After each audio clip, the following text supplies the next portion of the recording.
I'm Brad Nowlin. I'm a marriage and family therapist with Fort Worth Counseling, and I'm here with my lovely wife, Grace, and we're going to share some tips, some ideas that we both come up with on how to make your relationship more effective.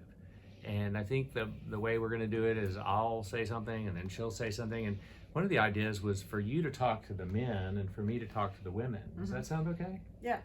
Do you have some advice for men? Oh boy, do I. Tanglewood moms. Yeah. Men. Well, first one that I can think of is make sure she feels heard. So often in any kind of conversation, but especially in maybe more serious discussions, sometimes I don't feel heard. I'm not just saying, it's, sorry, So you're saying we should blanking. really work at active listening and really try and make sure we're summarizing and hearing and reading between the lines and hearing everything that you're saying. Yes, and you've taught me to say back, now what I hear you saying is, fill in the blank, and that has worked out very well. All right, we're still working on it. We haven't mastered it. We haven't perfected it. We're human. Right. I guess you can understand who makes more of the mistakes. That would be me. But hey, I'm human. That's a good idea. Help her feel heard. On that same subject, Grace, would you like to hear some advice for women? Yes. Well, one idea is don't try to fix him. There's a sense that now that I've married you or started dating you, now I'm going to change you to be like my sister. Doesn't work so well. So the idea of fixing implies that he's broken, and perhaps in some ways he is. But the idea is when you try and fix him, it oftentimes creates resentment. That's so true. Yeah. I'm glad you're not fixing me. Right. You just accept that I'm broken, and that's okay. Right. Yep. I live with both of our brokenness. Yes. Yeah. Well put. Let's see.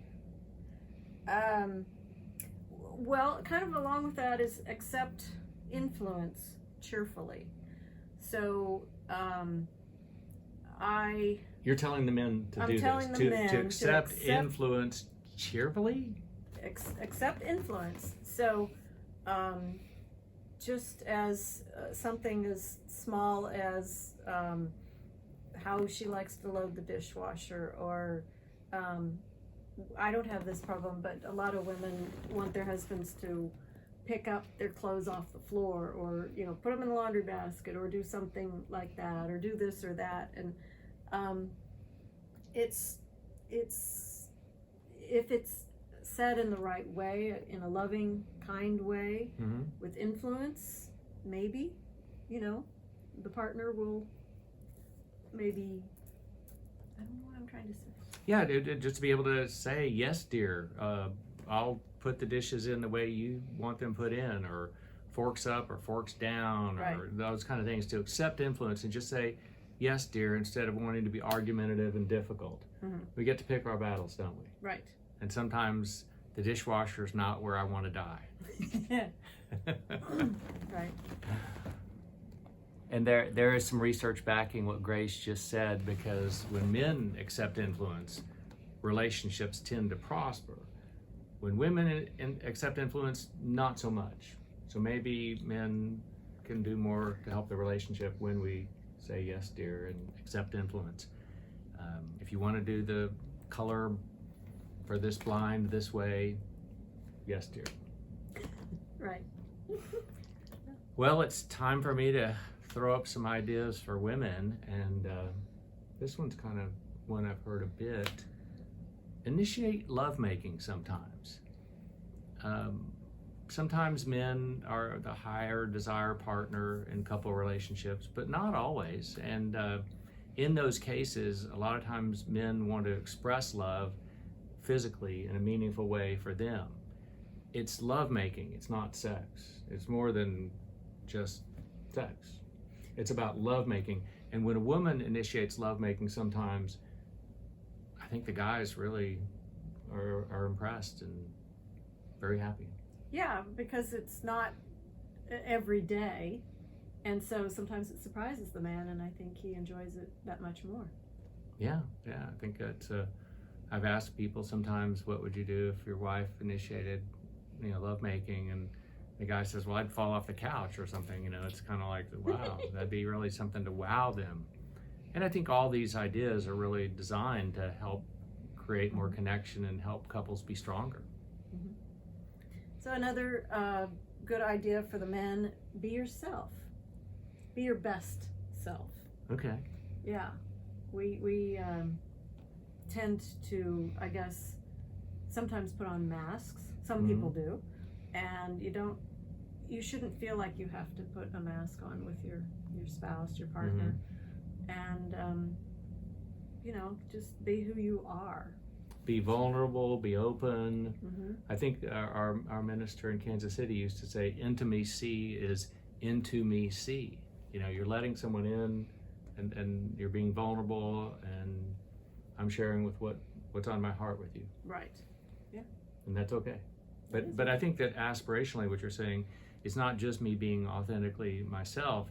It's also aspiring to be a better version of myself, because I do want to not belch around you and do other guy behaviors, because Grace is a lady, and I really do want to be my best self around her. And I think that aspirationally probably gets me to behave a little better. It might. It might. It might. Another idea for the ladies here: show respect for him, and for his friends, and for his profession, and for his family. If you tear down, somebody's friends or family or profession, it's a big part of people's identity a lot of times, and it's just hard for guys to accept that. Respect doesn't mean you like them or you have to hang out with them all the time, and certainly families and in-laws can be interesting. But when you show respect, it's just a certain modicum of, they're your tribe, they're part of your life, and I respect that, and I respect them. And going along with that, respect his hobbies, because if he wants to go play golf, sure, let him go play golf or tennis or do his fantasy football or whatever his hobbies are, running, How about video games? Video games? How about video games all night? If he can function the next day, he might want to listen to some influence, though. Yeah, I don't know if that works. Let's see. How about, is it my turn or your turn? I think, let's see, I just talked about respect, okay, so it's my turn. And you did 4, but I think you've got number 2 that you didn't do 2. Okay. So you want to go back to 2? Okay. If you're accepting influence. I am accepting influence, yeah. And that's part of communication. Yes, dear. Communicate clearly, regularly. Let her know that you're thinking about her. You're so sweet, because you text me love notes, kind of, and you call me and you tell me, hey, how's it going? How's your day? And I'm thinking about you, and what am I doing? And in terms of I'm interested in your day. That yes. kind of. And to just let you know during the day that I am thinking about you, to send you a text or just something to let you know I'm thinking about you, or to call you regularly, and to just let you know you're on my heart and mind. And I think that means a lot to you, doesn't it? It really does. It helps me feel constantly loved. Always loved. It helps me feel good that I'm, loving you in a way that's meaningful to you. So.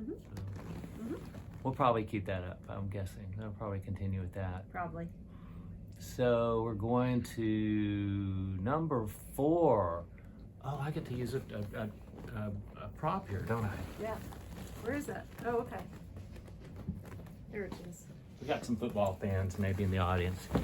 But I think one of my pet peeves earlier in my career, when I had a young lady tell me that I want to divorce him. He just doesn't make me happy. And it was kind of like, okay, that's a 15-yard penalty, ma'am. It's not his job to make you happy. It's your job to make you happy. Certainly you want him to influence your happiness, but if you give your partner the responsibility of making you happy, it's an unfair burden, and it really takes you out of the game. We own our own happiness. Our partners get to influence it. So true. I'll just let that one be there. Let's see. This is for guys. This is for guys. Take out the trash and keep agreements with yourself. So many times it's sitting there and she's asked him to, would you please take the trash out? You know, when asked nicely. And he does, and then he doesn't. And keeping agreements means I have told myself I will do such and such, whether it's for my spouse, for my partner, something that helps around the house, or something. You know, I'll stop by the grocery store and bring home some milk because, you know, I'm on my way home. Keeping agreements is part of communication, but it's part of respect. And yeah, you're right. I think a lot of guys, sometimes we get preoccupied with work or whatever we get preoccupied with sometimes, and we forget to do the one thing that matters. It's sort of like, okay, you said you'd take out the trash. I'm only asking you to do one thing. You kind of got to do that one thing, because if you can't do that one thing, it's kind of disappointing. Yes. And it's not great for the relationship. So I guess I should pick up the trash, right? The football flag, trash, whatever it is. Right. All right. This is a fun one. Watch your facial reactions Yeah. as he wants to please you. Right. And I think on a subconscious level, men want to please their wives or girlfriends. And the problem is when a woman's frowning or has a face that reflects negative emotions, I think the guy picks up on it and internalizes it. And they're communicating without saying anything.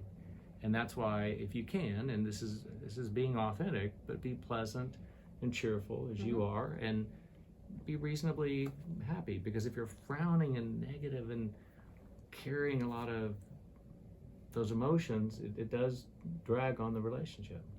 And tone of voice, how you speak to each other, is such a big part of it. Kind of like what I said, if you ask nicely, would you take out the trash, please? As opposed to, take the trash out, and then fill in the blank, you, da-da-da.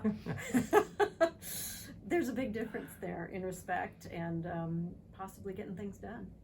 Yeah.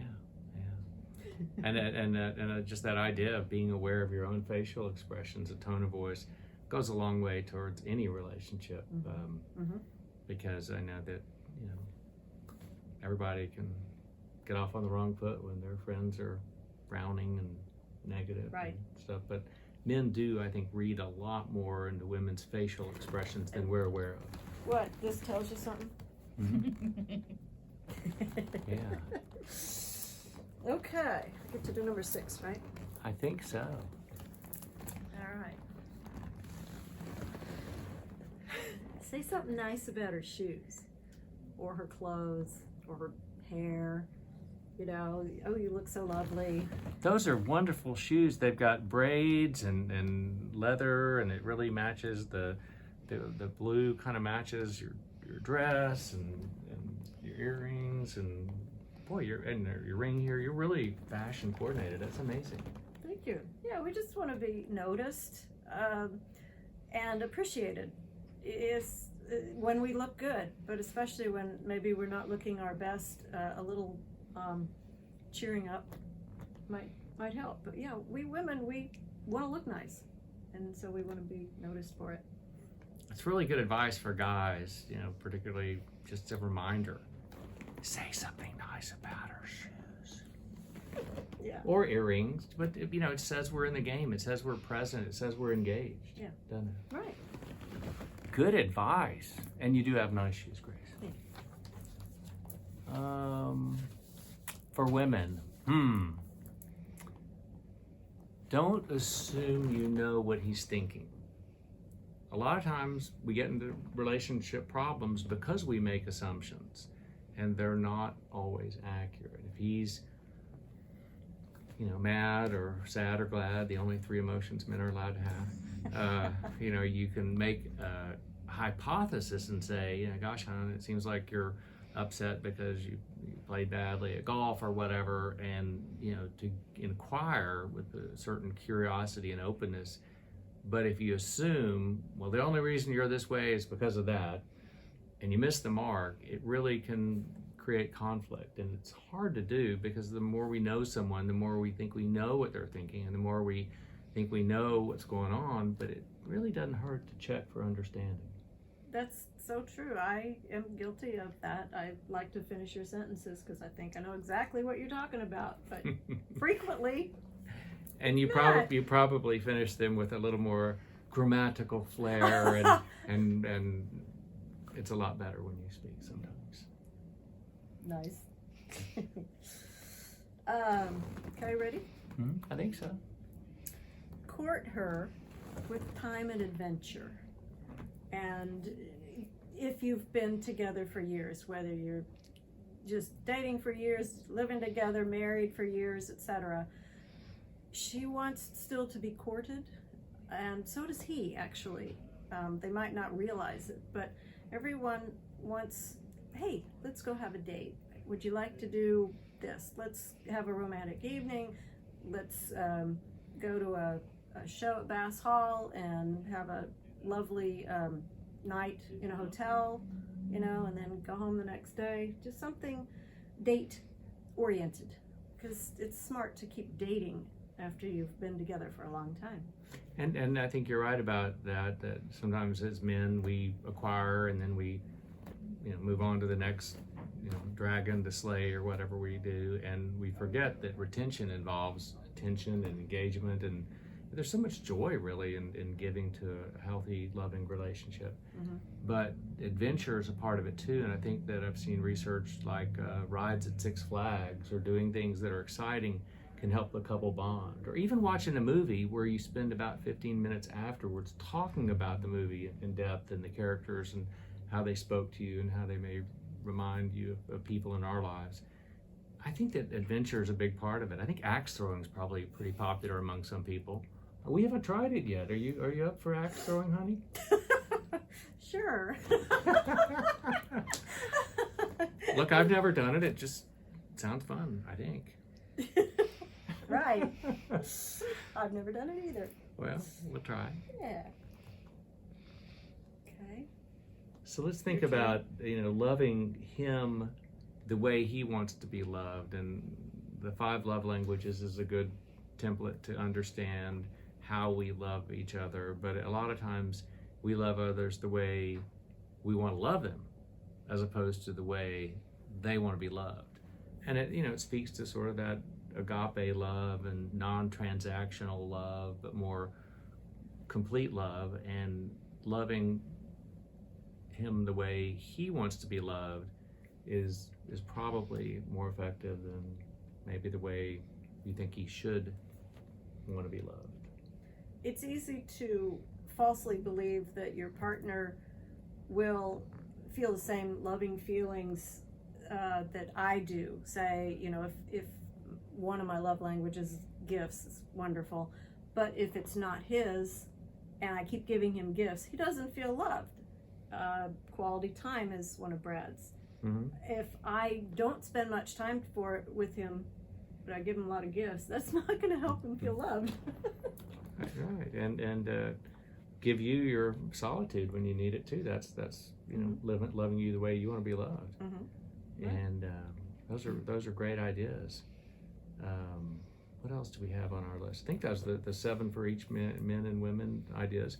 But I think there's more that we talked about in terms of having a great relationship, being at a 10 level of satisfaction, not all the time, but majority of the time.